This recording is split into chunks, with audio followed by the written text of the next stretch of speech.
Greetings YouTube. Today I'll be showing off a Colt model fixed blade. Now I actually don't have the box anymore, so I don't know how, I can't show that off to you.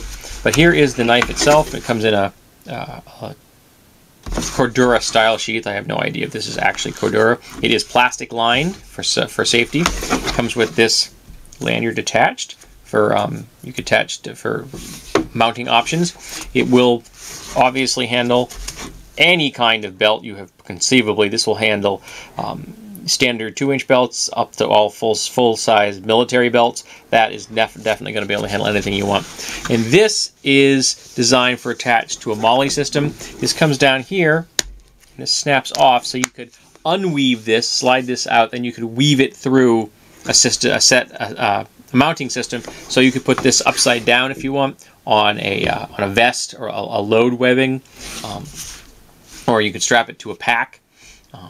And of course you could also put it in a belt and then attach it to your leg with the lanyard.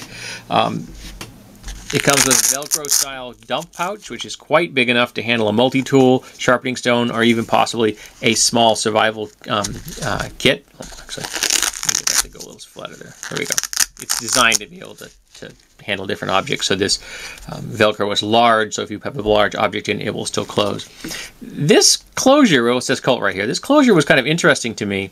Oh yeah, by the way, all these ringlets allow you for mounting options as well. So there's a lot of mounting options with this sheath. This has actually got Velcro on it, which is weird because it's also a snap. I think they would have been better off leaving off the Velcro, because having put a snap in the middle of the Velcro is essentially useless. So I'm not really sure why they did that. Maybe it's a piece that was generic, as in they have these in their shop, and then they just put a snap-on on it as well. So here you have the model number, which is CT461. It says China on that side. Then you have the Colt with the Stallion logo on this side. So there you have it, folks. Now this is their Vietnam era fixed blade. And this is a stacked leather grip and lanyard hole, which is big enough to fit a piece of 550 paracord in there.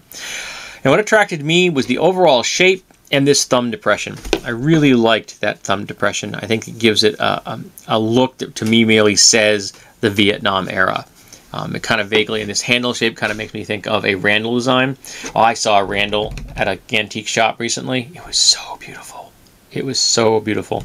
$475. Vietnam era sheath in perfect condition.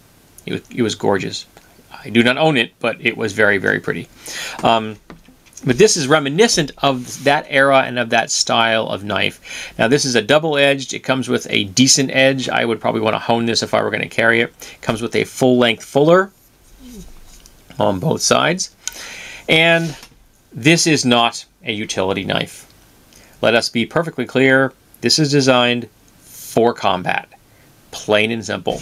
And while this is a position that you might use if you're going to do a forward thrust, I think you are much more likely to be holding the knife like this and doing a forward thrust this way, hitting your opponent's body fast and hard into their internal organs, going for the kidneys. Yes, that is a horrible, horrible mental image, and there's no way around it. If you want to take a human being out from behind, that's the fastest way you're going to do it. And if you're facing someone in the front and you're going for internal organs, gripping your knife so that you're not going to lose it, even if you have the lanyard attached around your wrist, is very important.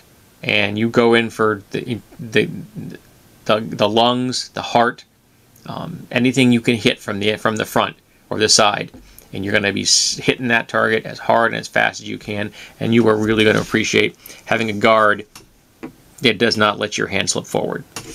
This is not a utility knife. This is designed for killing. And there's no other way to say that. I bought it because I liked the design, because it was reminiscent of that era.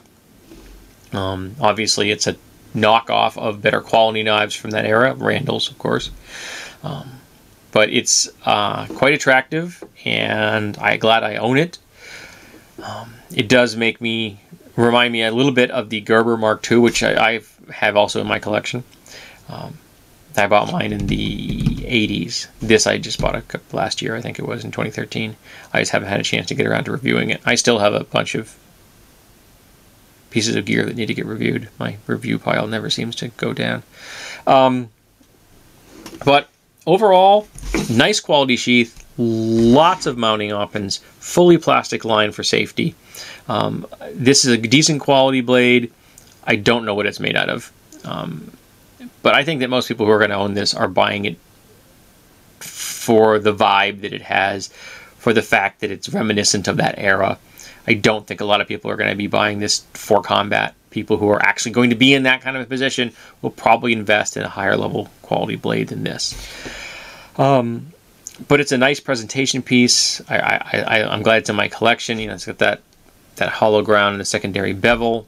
And it just has that look. This look says, I am a combat knife.